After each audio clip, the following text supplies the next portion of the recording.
Jadi untuk pemakaian cotton bud ataupun apa ya, candok sendok itu ya, itu sebenarnya tidak benar ya, itu tidak boleh, karena kalau cotton bud itu kita nggak tahu posisi, jadi kita mungkin keenakan ya, jadi akhirnya masuk.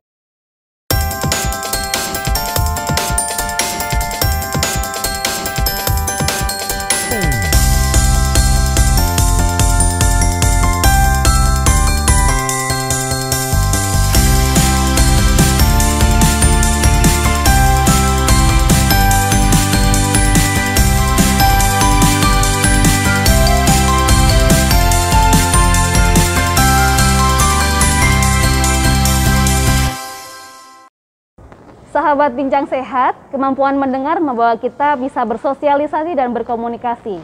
Telinga, hidung, dan tenggorokan merupakan organ yang penting untuk kehidupan kita. Namun sayangnya ketiga organ tersebut dapat juga terganggu. Bagaimana gejala awal gangguan tersebut? Lalu apa saja yang perlu kita ketahui mengenai kesehatan telinga, hidung, dan tenggorokan? Pagi ini kita akan ulas dengan narasumber kita, Dr. Farah Ayu, Miswada SPTHTKL, spesialis telinga, hidung, tenggorokan, kepala, dan leher di RSUD Simpang 5 Gubul Kediri. Selamat pagi dokter, apa kabar hari ini? Alhamdulillah baik, Mbak. Terima kasih dokter atas kesempatannya untuk hadir hari ini. Sama-sama. Baik dokter, pada pagi hari ini kita akan membahas tentang THT. Apa itu THT? Apa sih sebenarnya ruang lingkup dari spesialisasi telinga, hidung, dan tenggorokan ini? Oke, baik. Spesialis telinga, hidung, tenggorok, dan bedah kepala leher itu adalah salah satu dokter spesialis yang memang menangani tentang sekitar organ telinga, hidung, tenggorok. Jadi tenggorok itu baik tenggorok bagian atas dan tenggorok bagian bawah, yaitu bagian laring. Lalu juga dan ada juga yang baru itu adalah bedah kepala leher. Jadi dia menangani tentang kejadian tumor yang ada di daerah kepala dan leher. Jadi untuk ruang lingkup THT sendiri ada di Indonesia sendiri ada 9 divisi. Jadi ada 9 divisi yang menangani masing-masing dari organ-organ di THT itu sendiri. Yang pertama ada neurotologi. Jadi neurotologi itu yang menangani tentang gangguan saraf keseimbangan, saraf pendengaran, lalu juga menangani tentang implan koklea. Jadi pada kasus anak yang memang ada gangguan pendengaran dari lahir seperti itu. Terus yang kedua juga ada dari otologi. Otologi yaitu yang menangani tentang gangguan-gangguan di telinga itu sendiri, baik dari telinga luar, telinga tengah maupun telinga dalam. Lalu yang ketiga ada laring faring. Jadi itu menangani gangguan di daerah faring. Jadi tenggorok itu mulai dari atas sampai bagian laring. Jadi batas antara batas antara tenggorok dan paru-paru di situ, yaitu termasuk masih dalam ruang lingkup THT. Lalu ada juga rinologi. Kalau rinologi itu tentang hidung, lalu tentang sinus, jadi sinus paranasal, juga tentang jadi sinus ada beberapa, itu juga ditangani di rinologi tersebut. Lalu juga ada bagian endoskopi bronkoesofagologi, yaitu dia menangani tentang jadi memakai alat canggih, yaitu berupa namanya endoskopi. Jadi untuk melihat keadaan secara real ya, secara pasti itu keadaan di dalam THT itu bagaimana. Jadi kan kadang-kadang pakai alat itu cuman meneropong aja lah. Kalau ini pasien bisa melihat, dari kita juga bisa melihat dengan alat canggih yaitu endoskopi. Lalu juga ada onkologi. Onkologi yaitu tentang ya seperti biasa, onkologi yaitu tentang pertumoran di daerah kepala dan leher. Lalu ada plastik rekonstruksi juga. Lalu ada juga subdivisi bagian alergi, imunologi. Jadi menangani tentang pasien-pasien yang mempunyai riwayat alergi. Karena kan beberapa kasus kan misalnya kayak pilek-pilek karena alergi, itu juga salah satu penyebab dari alergi tersebut. Lalu juga ada THT komunitas. THT komunitas itu untuk suatu perkumpulan, jadi dia menangani tentang masalah pencegahan. Jadi misalnya bagaimana di masyarakat itu kita harus misalnya seperti supaya masyarakat itu tahu bagaimana kebersihan telinga. Jadi biasanya kegiatannya itu berupa bersih-bersih telinga. Seperti itu juga ada pada beberapa daerah di Indonesia. Itu cukup kompleks juga ya dokter ya. Ya, jadi ruang lingkupnya sangat luas sekali, berbagai macam yang sudah dijelaskan oleh dokter Farah tadi. Selanjutnya dokter, kira-kira apa saja dokter penyakit yang bisa ditimbulkan dari telinga, hidung, dan tenggorokan? Apalagi kita tahu di masa pandemi kali ini nih dok, salah satu indikasi seseorang terkena COVID-19 itu juga hilangnya indera penciuman, hilangnya indera perasa juga. Terus baru kemarin juga saya baca bahwa salah satunya juga yang varian terbaru virus COVID, hilangnya juga pendengaran dokter. Nah, gimana dokter menanggapi hal tersebut? Ya, jadi memang secara garis besar kan kalau ini membahas coronanya ya. Jadi kalau coronanya itu kan memang itu adalah suatu varian virus ya. Jadi memang kebanyakan infeksi yang ada di daerah THT, yaitu biasanya infeksi saluran pernafasan atas, itu memang disebabkan paling banyak oleh virus ya. Memang banyak sekali varian virus. Jadi ada rhinovirus, ada coronavirus ini ya. Paling sering itu sebenarnya rhinovirus itu. Lalu yang sekarang sedang tren memang coronavirus. Jadi yang mungkin sebenarnya sama ya, sama seperti virus-virus lainnya. Jadi kalau sudah menyerang tubuh berarti ada reaksi dari tubuh kita seperti itu. Jadi tergantung virusnya itu seperti apa di dalam tubuh kita. Jadi kalau misalnya yang biasanya, kalau yang pilek-pilek biasa itu memang rhinovirus itu, jadi dia ya gejalanya ya pilek, ya hidungnya beringus, terus hidung tersumbat, terus biasanya juga ada batuk, ada demam. Itu kan memang reaksi yang normal istilahnya kalau ada kita terinfeksi oleh suatu virus. Nah, untuk yang virus COVID ini sendiri, yang corona itu sendiri memang sudah banyak diteliti dalam 2 tahun ini karena memang baru ya. Jadi karena pandemi jadi gencar, ada banyak penelitian. Jadi di situ memang diteliti ada memang setiap itu tuh jadi ada yang baru seperti itu ya. Tapi secara umum kalau coronavirus itu ya, jadi memang kalau misalnya memang kita ada keluhan, misalnya pilek, lalu disertai demam, hidung tersumbat, itu bisa ya memang kita perlu curigai ke arah coronavirus itu. Kalau memang mau memastikan istilahnya seperti itu ya, memang harus dilakukan. Kita harus tahu bahwa yang di dalam tubuh kita itu virus apa. Lah itu cara pastinya hanya dengan melakukan swab itu tadi. Karena kita kalau swab itu kita tahu real bahwa virusnya memang virus ini seperti itu. Itu memang tujuannya seperti itu yang kita tahu. Itu memang harus kita lakukan. Tapi seandainya memang kita belum bisa ke arah swab ya, kita bisa istilahnya menganalisa sendiri ya.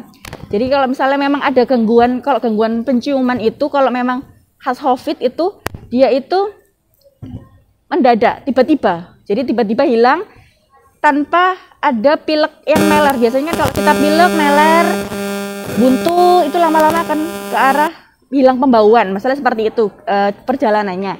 Tapi kalau di COVID ini itu tiba-tiba. Jadi kita cuman mungkin greges-greges, demam, terus tiba-tiba kok beberapa hari kemudian, 2 hari kok penciuman kita menghilang. Lah, itu perlu kita curigai ke arah COVID. Itu memang besar kemungkinannya ke arah sana. Terus juga disertai dengan biasanya gangguan perasa. Karena gangguan merasakan itu indera perasa itu memang ada berhubungan dengan indera penciuman. Jadi kalau kita mencium bau makanan, nah itu akan saraf penciuman akan menyalurkan itu ke otak. Oh, ini ada bau. Nah, itu akan mengalirkan ke kelenjar liur kita bahwa oh ini ada makanan. Jadi kita kayak wah kita lapar, baunya enak lah seperti itu. Itu perjalanannya seperti itu. Jadi memang biasanya disertai dengan gangguan perasa. Jadi bedanya kalau misalnya memang bukan COVID ya, biasanya memang hidung buntu, meler. Terus kok moro-moro memang pembawanya menghilang tapi pelan dan sebagian gitu loh, nggak tiba-tiba. Iya, jadi berapa hari baru. Kalau yang COVID itu kita curiga memang tiba-tiba. Jadi kok tiba-tiba habis demam, geris-geris nggak enak, tapi nggak ada pilek yang nemen gitu, nggak ada. Jadi dia langsung tiba-tiba hilang pembauan seperti itu. Itu yang perlu kita curigai ke arah COVID. Tapi untuk pastinya memang harus dilakukan swab tadi karena kita harus tahu ini infeksi apa seperti itu. Jadi memang harus dilakukan pemeriksaan untuk memastikan ya dokter ya. Betul. Jadi tidak semua penyakit yang bawaannya karena hilang penciuman, hilang perasa itu bahwa COVID juga ya dokter ya. Iya. Selalu seperti itu. Jadi kita harus lihat. Jadi masih ada macam-macam penyakit yang lainnya ya dokter ya, yang juga berhubungan dengan telinga, hidung, dan tenggorokan. Nah, selain itu dokter, bagaimana dokter kalau kita ini salah dalam membersihkan organ di telinga, hidung, dan tenggorokan? Resikonya apa sih dok? Karena kita tahu juga sehari-hari masyarakat kita juga pasti kalau untuk membersihkan telinga kebanyakan pakai cotton bud, bahkan ada yang pakai air candle itu ya dokter ya. Iya. Terus untuk membersihkan hidung menggunakan cairan, lalu untuk misal sedang batuk flu nih, kita beli, kita pakai cairan yang untuk mencahar apa namanya dokter, lendirnya itu supaya cepat bisa keluar, bisa lega.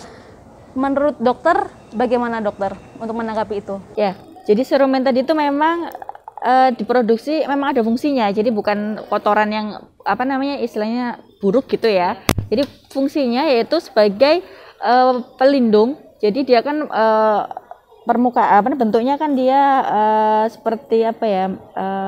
Jadi dia tuh bisa menangkap misalnya ada debu atau ada hewan. Jadi sampai tidak akan masuk sampai ke dalam telinga bagian bagian tengahnya ya. Jadi supaya aman. Jadi dia selain menangkap seperti debu, terus ada apa namanya? Mungkin bakteri, mungkin hewan-hewan. Jadi itu tidak akan masuk ke dalam telinga. Itu salah satu fungsi dari serumen itu tadi. Kotoran telinga tadi. Lalu juga dia sebenarnya ada baunya, bau khas ya dia sebenarnya. Baunya itu memang untuk mengusir serangga. Jadi supaya serangga itu nggak bisa masuk ke dalam telinga karena semut bisa masuk kan itu lubang ya. Terus dia juga pelumas jadi supaya tidak terjadi kekeringan pada kulit di daerah liang telinga seperti itu. Jadi fungsinya juga supaya air tidak masuk ke dalam telinga. Waktu kita mandi itu airnya supaya nggak masuk semua ke dalam telinga. Jadi itu fungsi kotorannya juga untuk menahan air supaya tidak masuk. Baik. Kalau untuk cara membersihkannya dokter, yang baik dan benar, yang tepat, aman untuk kita tuh seperti apa sih dok? Oke, baik. Untuk kotoran telinga itu sebenarnya normal, dia itu bisa keluar sendiri sebenarnya. Dengan konsistensi yang seperti itu tadi ya, yang normal tadi, yang konsistensinya nggak terlalu banyak, konsistensinya lunak. Jadi dia di sepertiga luar tadi posisinya dari liang telinga itu sebenarnya tidak datar tapi agak curam menurun gini ya. Jadi otomatis kalau dia misalnya itu di lunak, dia akan melorot sendiri. Masuk ya, melorot sampai keluar aja. Mungkin kita kelihatan di luar yang coklat-coklat itu. Nah, lalu biasanya dengan gerakan kita mengunyah, itu dia akan hilang sendiri. Terus waktu kita mungkin mandi itu kesiram air. Jadi sebenarnya normalnya memang dia akan hilang sendiri. Normalnya seperti itu. Tapi ada beberapa keadaan memang dia tidak seperti itu. Jadi misalnya produksinya berlebihan. Nah, itu biasanya dia akan menyebabkan menumpuk sehingga mungkin kita dengan kesentuh aja atau kita mungkin biasa pakai cotton bud itu malah mendorongnya ke dalam. Nah, itu yang kadang-kadang kotorannya memang tidak bisa keluar sendiri. Itu yang memang harus kita bantu dibersihkan. Nah, untuk membersihkannya sendiri pun nggak boleh sembarangan. Jadi untuk pemakaian cotton bud ataupun sendok-sendok itu ya yang dari besi atau dari plastik itu sebenarnya tidak benar ya, itu tidak boleh karena kalau cotton bud itu kita nggak tahu posisi, jadi kita mungkin keenakan ya, jadi airnya masuk, asik korek-korek telinga, kotoran itu pertama masuk ke dalam lah, sedangkan kalau dia sudah masuk ke dalam sepertiga tengah, dia tidak akan bisa keluar sendiri karena posisinya datar, jadi nggak bisa melorot sendiri seperti itu ya, kita bantu untuk dikeluarkan. Lalu juga kayak air candle itu juga berbahaya karena ya itu kan pakai api ya, jadi dia ada resiko terbakar juga bisa, atau melukai gendang telinga itu juga bisa. Cotton bud itu juga bisa resiko untuk melukai gendang telinga itu juga bisa.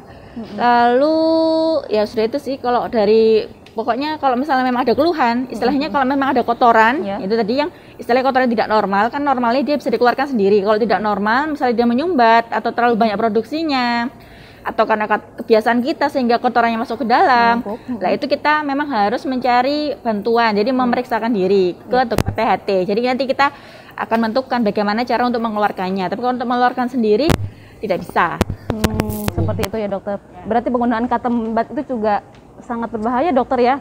Justru malah tidak disarankan untuk dibersihkan dengan cotton bud. Seperti itu ya dok. Baik dokter, untuk membersihkan di bagian hidung dokter.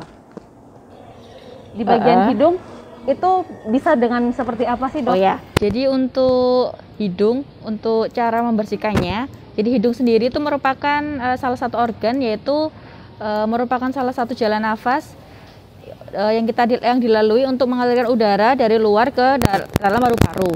Jadi dia terdapat beberapa organ di situ. Jadi ada rambut hidung, ada mukus, ada rambut getar. Nah, fungsi itu tadi semua itu ada fungsinya. Jadi fungsinya adalah untuk menghangatkan dan melembabkan udara serta menyaring udara dari polusi dan kuman. Dan tadi fungsi rambutnya getar tadi itu apabila kita kita terjadi infeksi, misalnya kita pilek atau kita sinusitis, itu akan menurun fungsinya. Sehingga juga ada perlekatan juga antar rambut-rambut rambut-rambut silia tadi itu juga melekat karena adanya tadi misalnya kayak apa namanya ingus ya, sehingga fungsinya kurang maksimal. Sehingga yang kita lakukan salah satunya selain obat-obatan saya nanti kita pilih itu adalah dengan namanya cuci hidung. Cuci hidung itu adalah untuk tindakan mencuci. Dia itu menggunakan cairan normal salin 0,9%. Jadi cairan garam fisiologis itu aja. Jadi untuk membersihkan misalnya lendir atau mungkin ada kuman, ada debu yang menempel di daerah sepanjang hidung.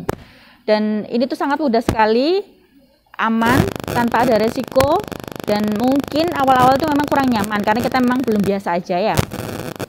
Dan misalnya nanti kita takut tertelan atau tersedak, tidak masalah karena yang kita gunakan adalah cairan garam fisiologis tadi. Aman ya. Lalu aman ya dokter berarti ya? Ya, aman. Jadi nggak masalah. Ya mungkin kita awal-awal gimana ya caranya, itu aja. Apa nih kita lihat di YouTube juga banyak sebenarnya caranya. Kalau memang kita mau lihat itu banyak cara.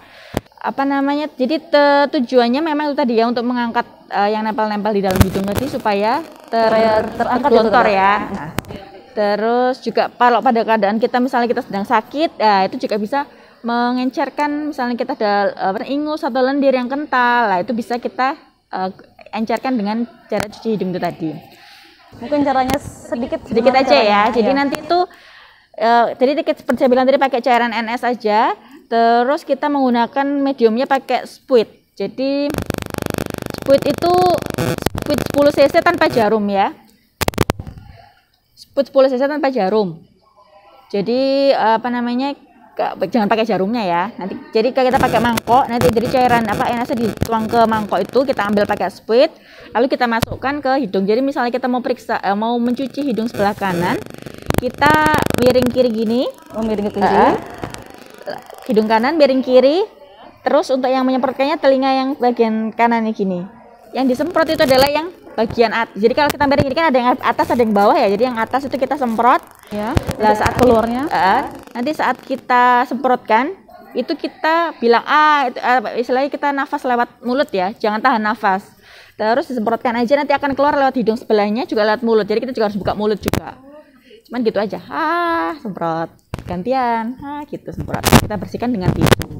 Yang penting harus yakin ya dokter ya. Iya. Kalau memang takut bisa diawasi dengan boleh saudara atau siapa. Terutama untuk anak-anak ya dokter ya. Iya, kalau anak-anak sebenarnya bisa, cuman memang dia harus bisa dikasih tahu ya, harus tahu caranya, harus nanti tahan nafas atau gimana gitu. Memang harus didampingi juga dokter ya. Iya. Terutama untuk anak-anak seperti itu.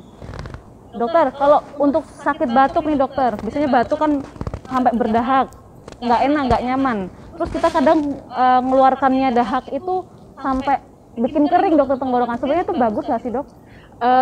Untuk mengeluarkan ya, jadi memang kalau memang kita memaksakan, jadi kalau memang lendir, jadi kalau misalnya kita memang ada infeksi ya, itu memang pilek, biasanya lendirnya kan kuntal itu. Kalau memang kita paksa itu memang sebenarnya istilahnya bisa luka ya dokter, melukai ya, bisa melukai. Jadi kadang-kadang orangnya loh kok ada darahnya, ada bintik-bintik aja, jadi dia takut ya. Sebenarnya sih memang kalau memang terlalu kental ya kita ya cara alami itu biasanya dengan pakai uap panas. Kalau mau pakai uap panas, jadi kita humidifier ya dokter ya. Humidifier itu pakai uap panas. Jadi panasnya itu melencarkan secara alami. Tapi kalau memang pada anak-anak atau terlalu kental sekali ya, jadi memang harus pakai obat untuk mengencar lendir itu tadi supaya dia mudah dikeluarkan. Baik, seperti itu. Dokter, sekarang sedikit aja dokter tipsnya kalau kita untuk mau membersihkan bagian telinga, hidung, dan tenggorokan di rumah secara mandiri itu dengan aman seperti apa sih dok? Oke, kalau yang untuk telinga tadi seperti saya bilang tadi memang kan normal dia bisa keluar sendiri, jadi sebaiknya nggak usah dibersihkan biasa aja. Nanti kalau seandainya memang kita ragu, kita bisa periksa tuh setiap 6 bulan sampai 1 tahun sekali ke dokter THT. Itu memang yang mungkin rutin ya dokter ya. Ya, itu seandainya kita nggak ada keluhan ya, dan kita mungkin ada kotoran nggak ya, ada kotoran tapi kita nggak ada keluhan. Memang biasanya keluhannya kalau memang ada kotoran namanya mumbat itu ya mungkin gangguan pendengaran, telinganya berdengung atau rasa sakit, nyeri gitu ya dokter ya, ceketokot gitu, itu tanda bahwa memang ada kotoran yang menyumbat. Jadi ada baiknya kalau kotoran ya itu tadi tidak usah terlalu dibersihkan. Kalau memang ragu, periksa ke dokter THT 6 bulan sampai 1 tahun sekali untuk cek. Terus yang kedua untuk kalau hidung, itu tadi dengan cuci hidung tadi, seperti saya jelaskan tadi, cuci hidung bisa dilakukan baik oleh orang sehat maupun orang sakit, semuanya bisa melakukan. Bisa ya dokter. Ya, jadi dia bisa dilakukan minimal 1 sampai 2 kali sehari. Dalam satu Jadi hari. mungkin pagi hari saat malam itu mungkin biasa kita lendirnya banyak kental lah, itu pagi bisa kita cuci, atau malam hari sebelum kita tidur itu bisa kita cuci hidung. Seperti itu tuh. Kalau tenggorokan ya kita harus menjaga makanan-makanan ya, terutama karena kalau tenggorok itu memang berkaitan dengan makanan ya kan, kita maksudnya lewat tenggorok ya. Jadi kita harus kalau memang kita memang nggak fit badannya ya jangan makan yang es, gorengan-gorengan. Nah itu kadang-kadang kalau memang kita nggak fit bisa bikin, bisa bikin jadi radang. Padahal sebenarnya kita nggak masalah seperti itu. Iya, seperti itu. Baik dokter, untuk pemeriksaannya yang ada di RSUD Simpang 5 Gumul Kediri dokter, ada apa saja sih di Poliklinik THT? Ya, jadi untuk pemeriksaan di Poliklinik THT itu ya seperti biasa ya, pemeriksaan telinga, hidung, dan tenggorok. Untuk yang pemeriksaan yang mungkin itu adalah dengan endoskopi. Jadi kita ada endoskopi di sini ya. Jadi kita bisa ya.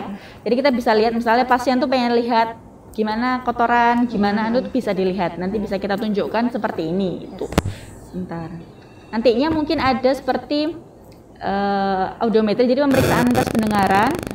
Terus tes pendengarannya juga ada yang untuk dewasa ataupun untuk anak-anak. Jadi kalau untuk dewasa memang beda alat ya. Jadi kalau anak-anak itu, jadi pada anak-anak sebenarnya harusnya ada screening pada bayi baru lahir. Sebenarnya itu dari WHO itu sudah ada seperti itu. Tapi mungkin di Indonesia belum belum dipatenkan, belum disegeragamkan di seluruh Indonesia. Jadi seharusnya memang ada screening. Jadi pada bayi-bayi baru lahir itu untuk dilakukan tes pendengaran, karena kebanyakan itu memang gangguan pendengaran pada anak, pada bayi yang anak-anak yang tunarungu wicara itu tidak ada faktor resiko apa-apa. Jadi misalnya kalau memang ada prematur atau ada gangguan genetik seperti itu kan memang dia akan cenderung ke arah ada gangguan yang lain lah, istilahnya termasuk pendengaran. Tapi kebanyakan itu malah sebenarnya gangguan pendengaran itu pada anak-anak nggak ada predileksi apa-apa, nggak ada faktor predisposisi apa. Jadi anak normal aja. Itu kebanyakan seperti, jadi harusnya itu memang harus dicek. Jadi kita memastikan bahwa anak ini mendengar, anak ini tidak mendengar, sudah itu aja. Pada saat bayi baru lahir itu bisa dilakukan.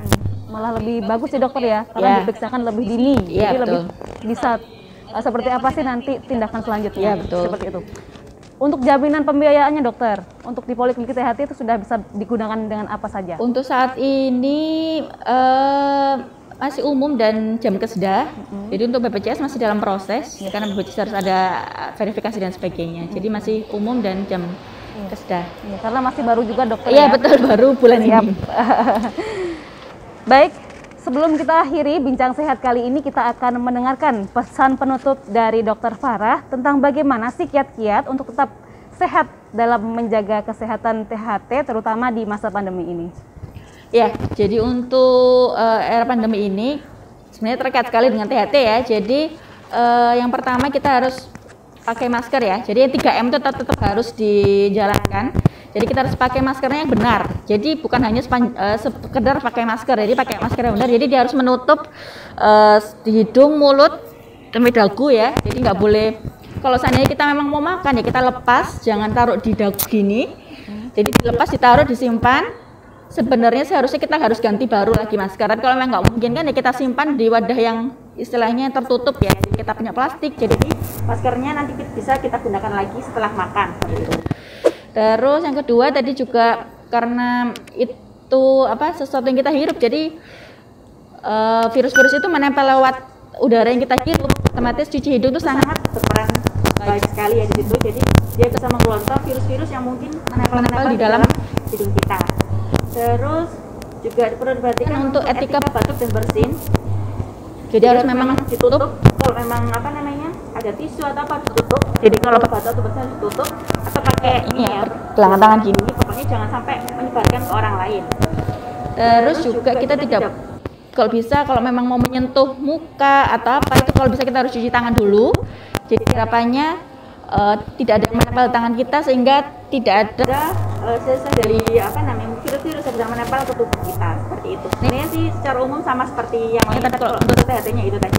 Yes, siap. Terima kasih banyak. Demikian bincang sehat kita kali ini. Semoga informasi yang disampaikan dapat bermanfaat. Jangan lupa share, like, komen, dan subscribe YouTube channel RSUD Simpang 5 Gubul Kediri ke semua sosial media Anda. Terima kasih, salam sehat RSUD Simpang 5 Gubul Kediri, pelayanan prima, komplit buat kami.